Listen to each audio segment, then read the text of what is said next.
Mga kapuso, unsa ba ang inyong gusto ma-achieve sa tuig 2021? Andam na ba ang inyong alkansa para sa Ipon Challenge? O maglisod gihapon mo pag-manage kung saan nyo pagbahin sa inyong income aron dunay ma-save? Ug aron magiyahan kita sa pag-ipon og kwarta, atong makauban karong buntaga ang licensed financial advisor nga si Katrina Villa. Miss Kat, good morning ug welcome sa At Home with GMA Regional TV. Kamusta? Hi Jill, salamat kayo sa imuhang invitation. Maayong buntag ug sa ato ang makapuso sa Mindanao, maayong buntag sa inyong tanan ug sa akong pamilya sa South Cotabato, maayong aga. Thank you so much din for making time with us this morning, Miss Kat. Una-una, unsa ba ang sagad nga mga rason nganong maglisod gayud og tigom ug kwarta ang mga tao, labi na ang mga Pilipino? Actually no, kanang tigom medyo dili kayo siya sikat nga word sa ato diri sa Pilipinas. And medyo struggle or challenge kayo na siya nga magtigom actually, Jill. But unsa ba, mainly ang mga adults karon kaya wala sila or walay ipon, maybe because una walay budget, not walay budget nga, walay kwarta, but wala naga-budget, like gasto lang na gasto. And I believe ikaw mismo makaingon ka nga biktima ka ani pag naay sale sa mall gani kadang sale sapatos, cellphone, or any gadget na makita nimo sa mall na sale, nya kabalo ka na kay kwarta. Impulsive kay ta when it comes to that, so dili ta makasave. And some people dili makasave, it's because pag sulod sa sweldo, dayon bayad sa utang. And another one pa di Jill nga gusto nako idungag na atay ginatawag na FOMO, kanang fear of missing out, especially sa kanina generation wherein we are so involved in social media. Daghan kitag makita no, naga-travel, atong kapitbahay ni palit dai sila bagong appliances, like hoy na air fryer akong kapitbahay, kinahanglan ako mo palit og air fryer pod.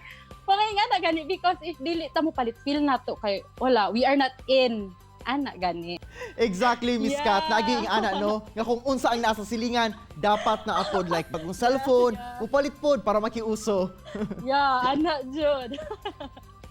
Pero for young professionals, Miss Kat, paunsa ba ang dapat ang pagbahin sa sahod para naay ipon hangtod sa katapusan sa tuig? So kani Jill no, kaning akong i-share kay this is based on personal experience.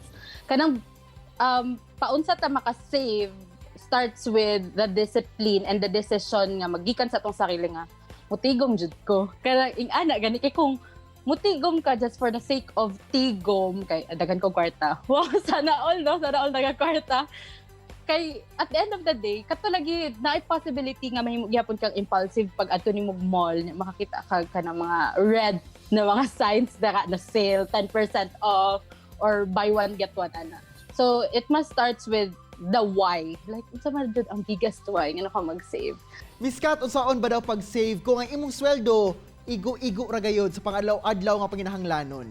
Naay nagaingon Jill nga kanang ay Ma'am Kat, ang makasave lang man katong dagog sweldo, kaming kagmayng sweldo dili makasave. But actually that's not true, because it's not about the amount of money that you save, but actually the habit of saving it. Like for example, kada sweldo nimo you set aside 500 pesos for saving, or na makita dat si pag dako kag sweldo, dako kag expenses. So dili ka ka-save, right? For example, Jill, someone is earning 10K per month.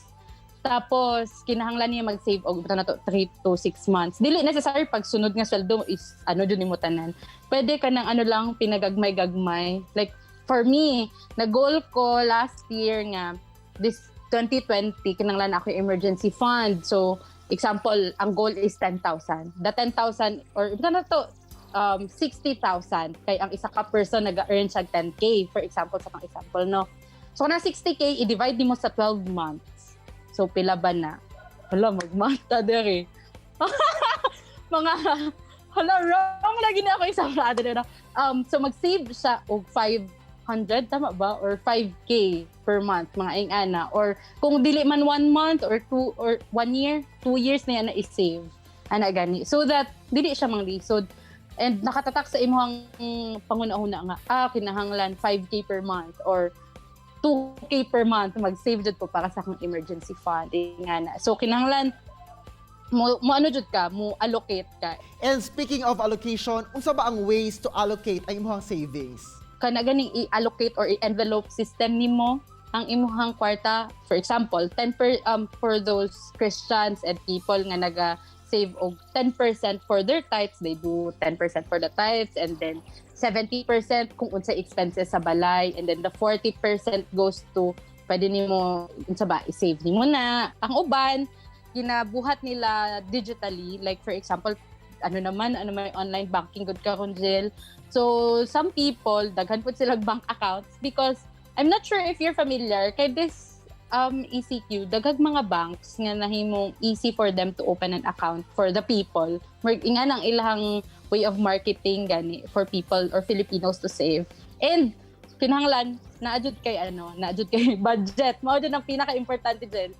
Kinahanglan mo stay pud sa budget. Like list all the variable and fixed expenses. Fixed expenses kato ni silang mga renta sa balay, bill sa kuryente, tubig or internet, unsa ba ang mga variable na expenses. Mauna ang groceries, transpo. Kung pwede ni good nimo ma-adjust dati taxi lang pa. Karon basic kung gusto nimo mag-cut sa imong expenses, sige mag-jeep na lang ka And make savings part of the fixed expense. Ayaw syempre sa variable na kung unsa na lang mabili. So always income minus savings is expenses. Dili income minus expenses equals savings. So mao to siya. Miss Kat, pila ba ang ideal percentage nga imong ibutang sa imong savings gikan sa imong monthly nga income? Start with the baby steps. Kung kaya nimo mag-save 10% this time, like on the first few months, like first 3 quarters, hangtod nga ma-achieve na nimo nga mataas hangtod mo live na lang ka sa 10% sa imong income. So for example, January to February, since dili pa nimo kaya mabaguhan ka nga 50% dayon sa imong income imong i-save no, pwede ka mag-start with 10%. Or pagka next month naka 20%, 30%. Mahimo jud tang faithful sa mga gagmay nga butang. No, sa Bible pag mahimo tang faithful sa mga gagmayng butang kay entrust pod ni Lord sa ato ang mga dagkong butang. So be faithful with maski gamay lang imong sweldo and gamay lang nga portion. Build the habit. It's more of building your habit more than the amount. So start with small, then magdako na dayon na. Well, great to know nga naaday ang formula para maka-save ta. Ready na ko mag-ipon challenge. Sugod ugma dayon kay 2021 na. Thank you so much, Miss Kat, for sharing your insights para sa Ipon Challenge 2021. Happy New Year! Thank you, Jill. Salamat po kayo for the opportunity to really share the good news sa ato ang mga kapuso. Kini ang At Home with GMA Regional TV.